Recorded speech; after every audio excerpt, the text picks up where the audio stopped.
Koichi is an excellent pilot but who was recently been assigned as a kamikaze pilot. The island's top mechanic Sosaku does a routine maintenance check on the plane and found nothing wrong with it. Yet Koichi gets upset at the implication that he ran away from his duty. He feels the guilt eat up at him, but one of the mechanics assured him that it's not worth throwing one's life away when the war is already lost. Before he leaves, he notices strange fish floating dead on the water. Later that night, the sirens blares out and sends everyone in a panic. The spotlight reveals a horrifying dinosaur-like creature about to go on a rampage. An engineer calls it Godzilla before Sosaku orders everyone to take cover. He asks Koichi to use the 20mm guns on his plane to take down Godzilla, but Koichi is worried it may anger it more instead.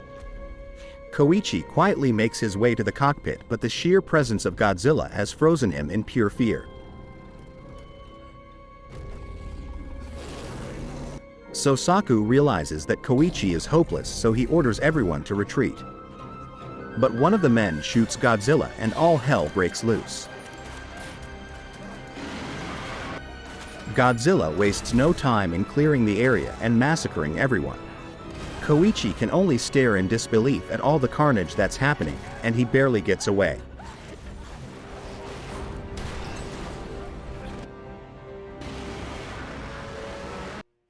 The next day, Koichi survives and discovers the aftermath. Sosaku is absolutely furious and blames Koichi for the death of his men. On the ship back to the mainland, Sosaku hands Koichi an envelope which distressed him. Koichi arrives home, or what was left of it. His neighbor, Sumiko, can't believe he came back considering he is a kamikaze pilot. She then blamed him for everything, the death of her children, the death of his parents, all the destruction. Koichi feels immense guilt as he read his dead parents' letter asking him to return home alive. Sometime later, Koichi was at the markets when a fleeing woman handed him her baby. Unsure of what to do, he tried to leave it but changed his mind last minute. When he left, the woman showed up again. She decides to stick with Koichi for survival. Back in Koichi's house, the woman, Noriko, explained that it wasn't her baby and it was only entrusted to her by its dying mother. The next day, Sumiko asks about the woman and the baby and quickly helps out since Noriko has no experience being a mother. Sometime later, Koichi excitedly comes home with good news. He found work that pays well, but it's part of a team that clears explosive mines in the ocean. Noriko is furious that Koichi is once again putting himself in harm's way, but he assured her that he'll be safe. Koichi arrives bright and early for his first day on the job and is disappointed at the ship's build. There he meets his team, Kenji, Captain Seiji, and Shiro. Kenji explained that the wooden boat is to avoid the more dangerous American magnetic mines, and there are roughly 60,000 mines in the sea. The job seems simple enough. 2 boats with a cable and cutter tied between them will sever the mine's chain. The mine floats up and then gets destroyed at a safe distance. Captain Seiji can't seem to hit it, so this is where Koichi's pilot skills come in handy. It seems that Koichi's guilt is so immense that he keeps reliving the nightmare on the island. Noriko tries to comfort him, but he's a bit far gone with anxiety and survivor's guilt, especially when he sees the photos Sosaku gave him. It contains the slain mechanic's family photos.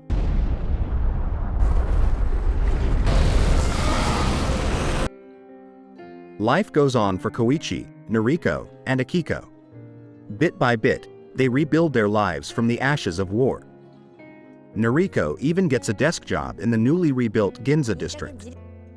They all beam with pride as they stand before their renovated house. That night, Koichi's team enjoyed dinner at his place, and it was there that they learn about Noriko and Akiko's story. That they were both unrelated orphans of war. Kenji commended Koichi for his kind-heartedness, but he still doesn't see their living situation as a family.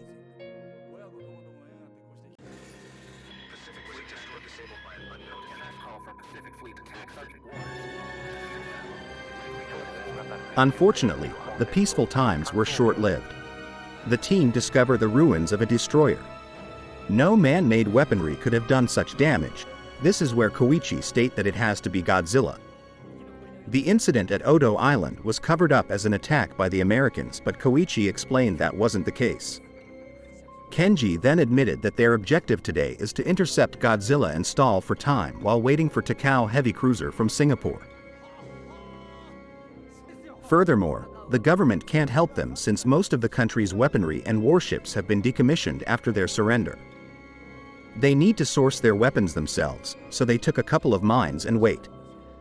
And sure enough, Godzilla appears.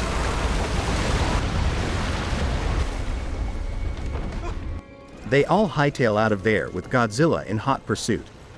They drop a mine and detonated it, but it didn't work and only made it angrier. Koichi tries the guns, but it has no effect as well. Kenji then suggests to drop a mine in the beast's mouth. But now they can't detonate it since the line's cut. But Koichi knows what to do.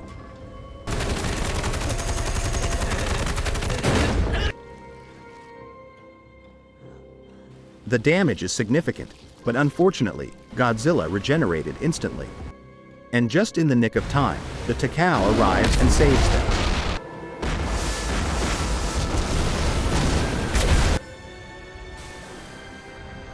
But all it manages to do is give Godzilla its undivided attention.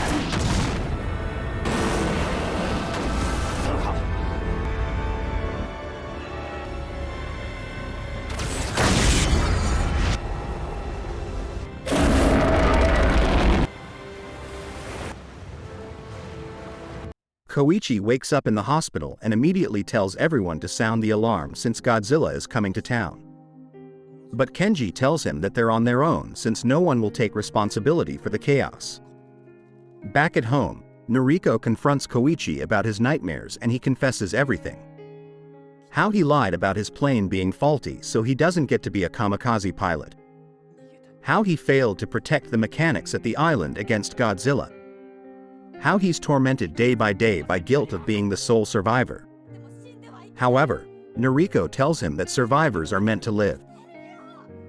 The next day, Koichi witnesses a heartwarming scene. He prays to his parents to grant him resolve to put his past to rest and live a new life. Godzilla, however, is moving in ever so closer. Man-made barriers are no match for it.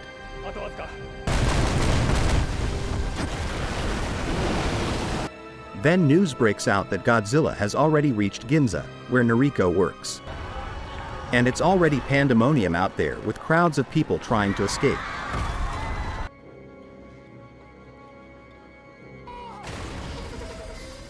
Noriko sees a colossal Godzilla. All the radiation from the nuclear bomb tests by the Americans has fed into Godzilla's growth.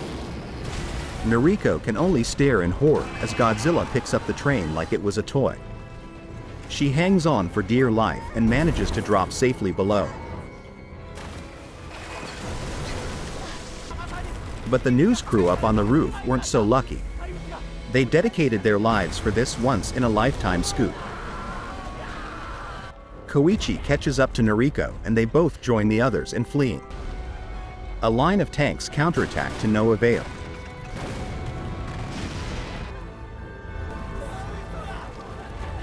In a show of force, Godzilla unleashes his ultimate attack, the atomic breath.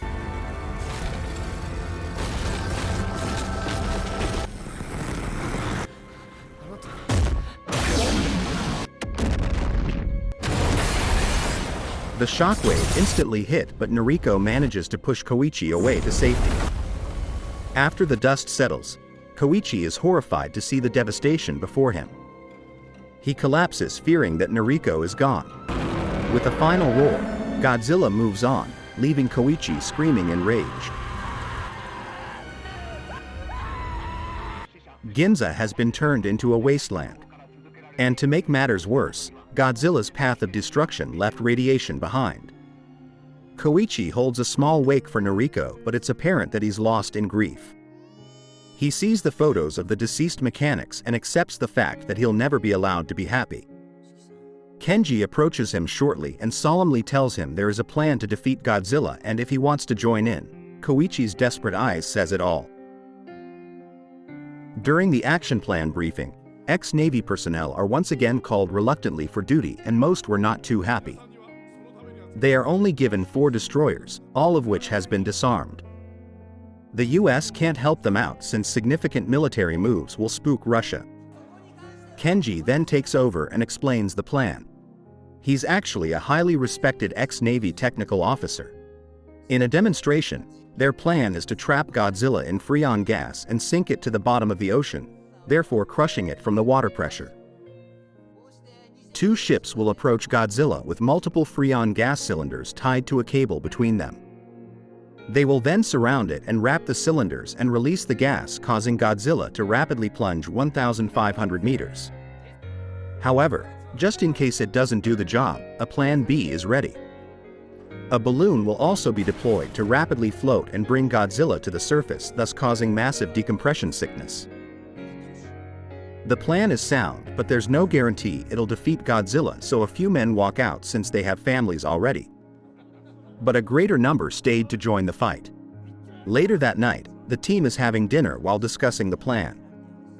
Kenji's idea to lure Godzilla in was to play a recording of its own roar for it to think another creature is challenging its territory. Shiro proposed tugging Godzilla using the destroyers towards the surface if the balloon fails, but the idea was shot down. Koichi then proposed to pilot a fighter plane to anger Godzilla and keep it distracted. All the planes have been decommissioned after the war, but there was a last one. The prototype fighter, Shinden. Its specifications are quite impressive. But it was never used, so it was far from airworthy. What it needs is an expert mechanic. There is only one name that came to Koichi's mind. The next day, Koichi begins his search for Sosaku at the census office. Sadly, he doesn't have any listed address. But Koichi kept trying by sending out letters to all known addresses before his posting in Odo Island. But in the end, it was Sosaku who found Koichi. And it wasn't a friendly reunion because apparently, to get Sosaku to come, Koichi put the blame on him in the letters he sent.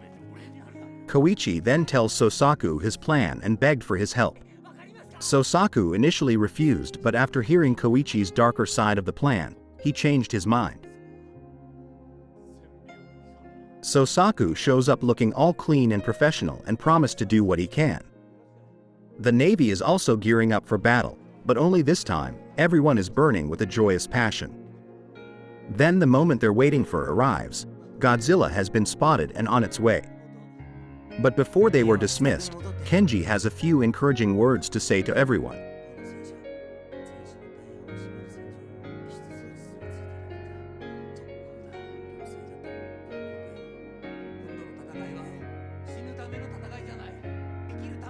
On their way out, Captain Seiji orders Shiro to remain behind. Shiro, of course, protested since he also wanted to protect his country. Sosaku and his team are all hard at work outfitting the Shinden. Koichi picks up Akiko from Sumiko and he thanks her for everything. This left her a dark sense of foreboding. Akiko shows Koichi a drawing that she made of their family. Feeling that her father will be leaving her soon, she cries.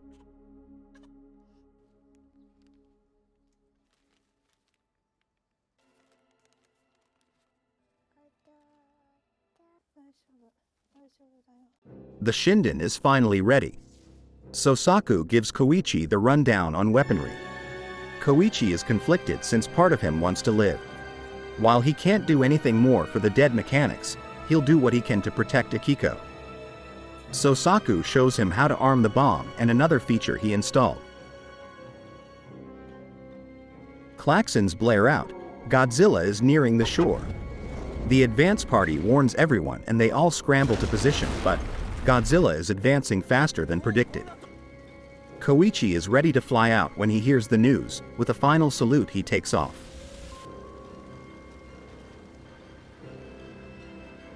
Godzilla has already reached port, but Kenji still insists on the plan, trusting Koichi will fly by and lure Godzilla back into the ocean. And perfect timing, Koichi is en route to intercept. He spots the behemoth and wastes no time in getting its attention.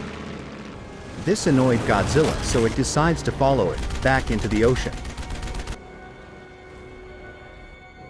The Navy observes this and gets into positions. Having done his part, Koichi gets out of the way of the destroyers. Godzilla spots the incoming vessels and fires an atomic breath. But it was actually only a decoy ship.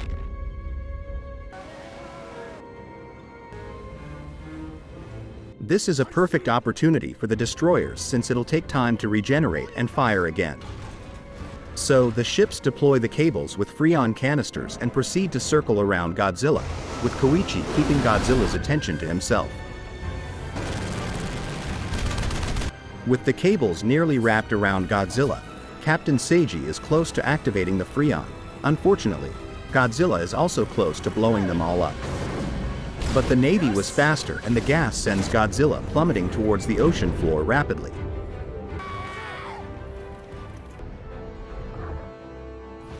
But it seems that it wasn't enough to defeat it, so they go with Plan B and activate the balloons to bring the monster back to the surface. However, Godzilla manages to bite off the restraints. They then decide to at least try to pull Godzilla up using the destroyers. But it just clearly wasn't enough.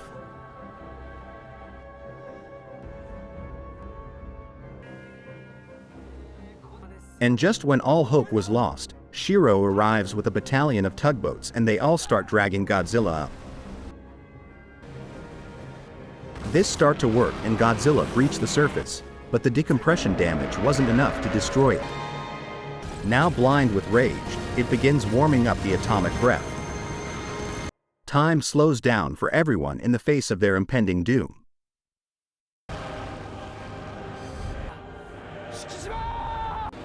But Koichi, with renewed determination, flies the Shinden towards Godzilla's jaws.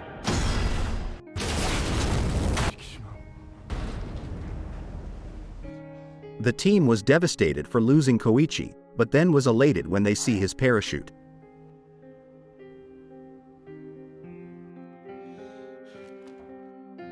Apparently, Sosaku has installed an eject mechanism beforehand. Godzilla crumples and sinks into the sea.